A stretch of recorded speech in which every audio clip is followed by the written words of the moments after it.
In today's video, I wanted to check out the recently released XDefiant, a free-to-play COD-like online multiplayer game that's been well received by the community from what I can tell.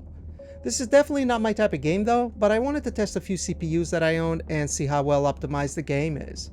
And we'll be focusing on a Ryzen 2600, 3700X, 5900X, 7700X, and 7800 X3D.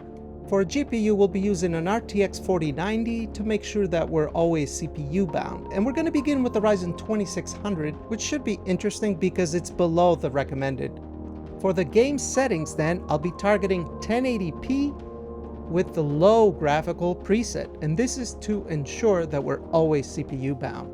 Now the focus of this video is not the RTX 4090 because I know someone's going to say it. The focus is the CPUs. That's it. And we're going to make sure that we're always CPU bound. So let's jump into the game with the 2600. Chucking grenade. Quick disclaimer, this isn't going to be some sweaty player. It's probably going to suck because I don't normally play these type of games. I'm not really into PvP multiplayer, Call of Duty type of games. I'm mostly into single player games. I like co-op and I love MMORPGs.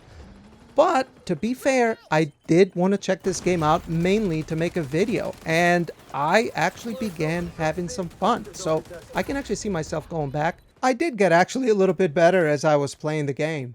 But the main goal was to check out these Ryzen CPUs because the game is free to play. I heard it's pretty good and it's getting kind of popular. So I think there'd be value into checking out these Ryzens because a lot of people have Ryzens, especially older ones. And if we look at the 2600, I'm actually very surprised because this is below what Ubisoft recommends as a minimum CPU, right? They recommend a 3100, I believe.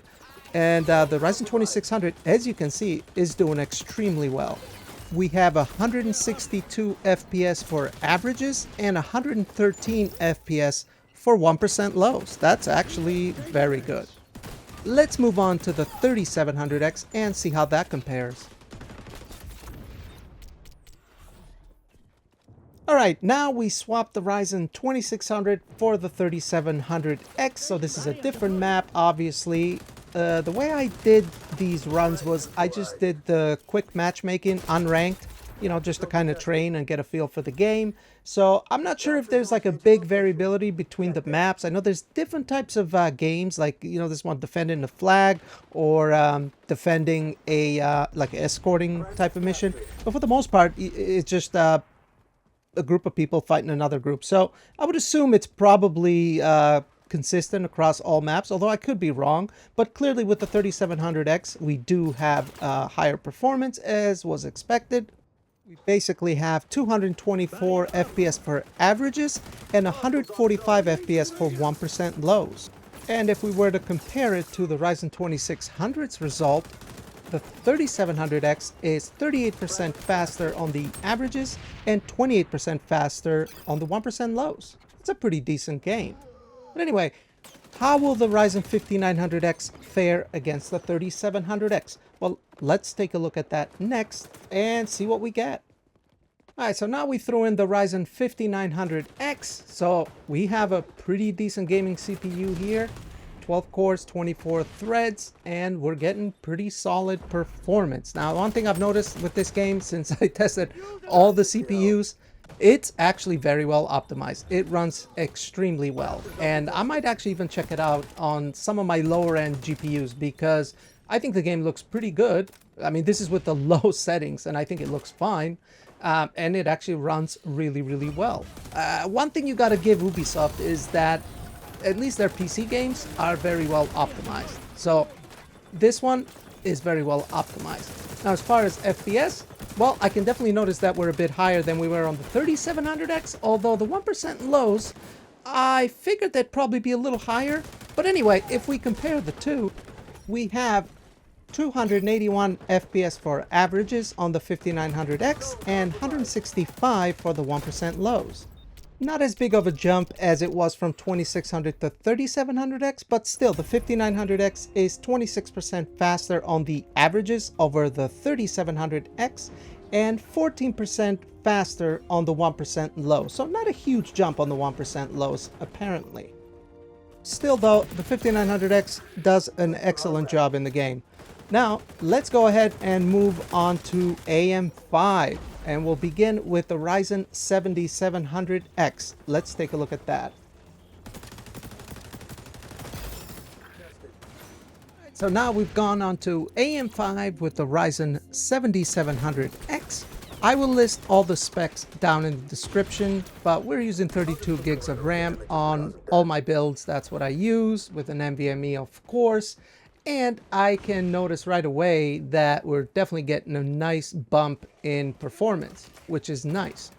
But the 1% lows ended up being pretty much the same as the 5900X. But I've also noticed that, you know, depending on the map, and especially when you die, there is like a bit of a, almost like a stutter, which can kind of knock your 1% lows down. So I think the average FPS is more of an accurate representation of the increase in performance, in my opinion.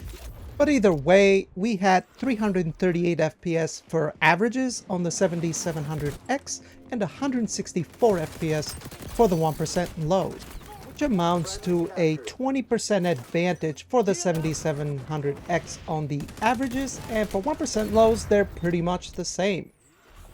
Again, I did see somewhat of a variability as far as 1% lows. Like, for example, like I mentioned, when you die, there is a sort of a bit of a stutter. So it's almost like the more you die, the more your 1% lows can differ, if that makes any sense. But anyway, let's check out our last CPU, the 7800X3D. Onto the 7800X3D then, we have another random map, and for averages we have 386 FPS and 185 FPS for the 1% lows.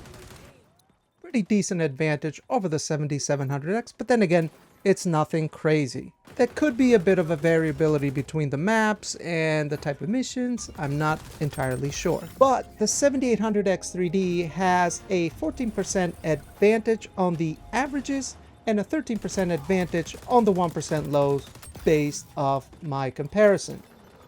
So to sum everything up then, if we go back to the Ryzen 2600, we had 162 FPS for averages and 113 FPS for 1% lows. For the 3700X, we had 224 average and 145 for 1% lows. Then for the 5900X, we had 281 average and 165 for 1% lows. For the 7700X, we had 338 average, 164 1% lows. And the 7800X3D, 386 average, 185 1% lows. Well, that about wraps up my video of 4 generations of Ryzen in XDefiant. Well, I have to say, I'm quite impressed. The game actually runs really well. There's a couple minor things, but for the most part, I mean, the 2600 is extremely playable, works really, really well, so that's good. People with lower end CPUs can actually enjoy the game. I might test GPUs as well. If you guys are interested, let me know, but leave a comment, give the video a like if you liked it, and subscribe for more content. I do appreciate you guys watching. Have a great one. Peace.